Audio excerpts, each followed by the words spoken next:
Welcome to Supreme News. Today, we're diving into a story that blends history, tragedy, and controversy. Nearly 50 years ago, the Jonestown tragedy shocked the world, claiming over 900 lives in one of the darkest moments of modern history. Now, the site in Guyana is at the center of a heated debate. Should it become a tourist attraction? Supporters see it as an opportunity for education and remembrance, while critics argue it's a disrespectful move. Join us as we uncover the layers of this compelling and divisive topic. Let's explore the past, the present, and the future of Jonestown in Guyana, only in Supreme News.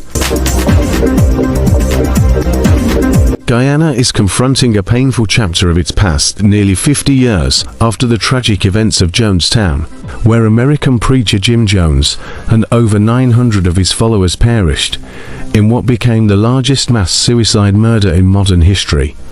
A government-backed tour operator has proposed opening the site of the former commune, now overtaken by lush vegetation, to visitors.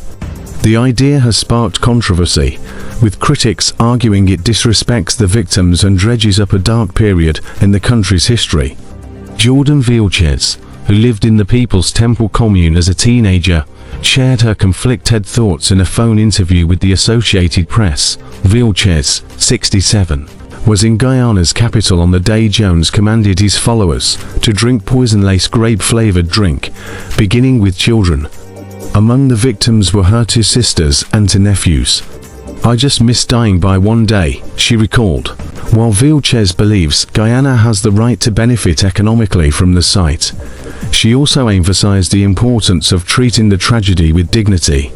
Any situation where people were manipulated into their deaths should be treated with respect, she said, adding that any tour should provide historical context and explain why so many sought a better life in Guyana under Jones' leadership.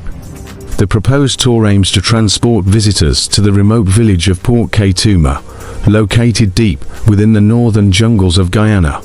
Accessible only by boat, helicopter, or plane, the village is connected by rivers rather than roads.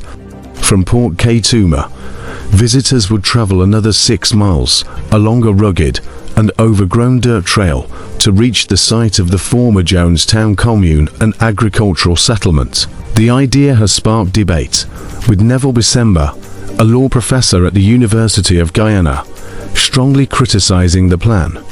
In a recent letter, he described the tour as ghoulish and bizarre, questioning its relevance to Guyana's culture and identity.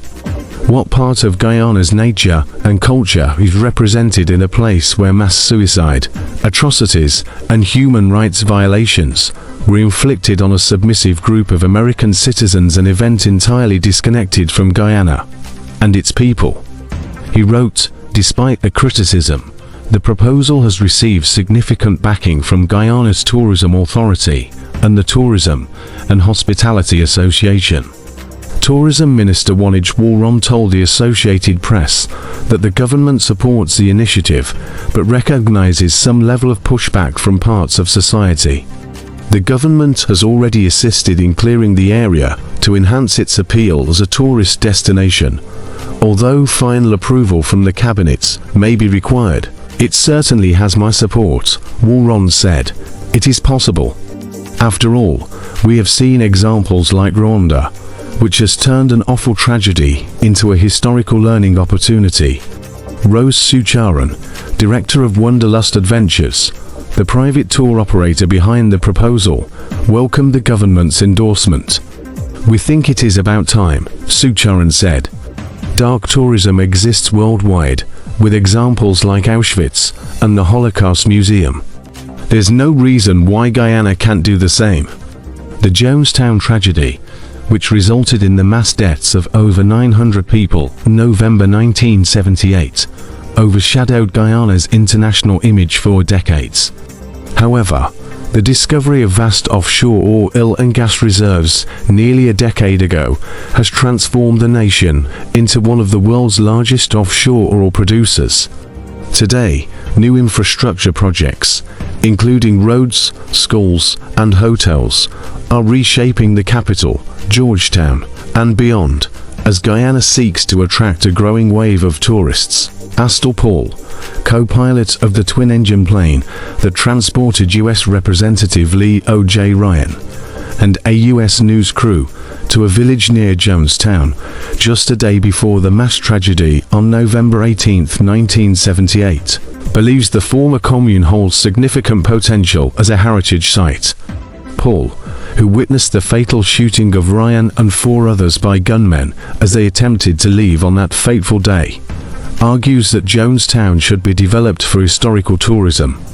I proposed this idea years ago while serving on the tourism board, but it was dismissed because the government at the time wanted to distance itself from morbid tourism, Paul recalled in an interview with the Associated Press. For decades, successive governments avoided addressing Jonestown, citing the damage it caused to Guyana's international image. While a small number of indigenous people were among the victims, the majority of those who perished were Americans drawn to Guyana by Jim Jones.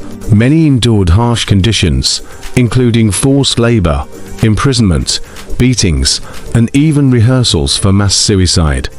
Pilot Gary Gouveia, who also flew during Jonestown's active years, supports the idea of reconstructing the area for educational purposes. The site should be rebuilt to give tourists a clearer understanding of its layout and the events that transpired, Gouveia said. This includes restoring Jones's home, the main pavilion, and other structures that once stood there. Currently, remnants of Jonestown are limited to fragments of a cassava mill, pieces of the main pavilion, and a rusted tractor. Visitors, mostly journalists and families of victims, face logistical challenges due to the remote location and its reputation for being dangerous.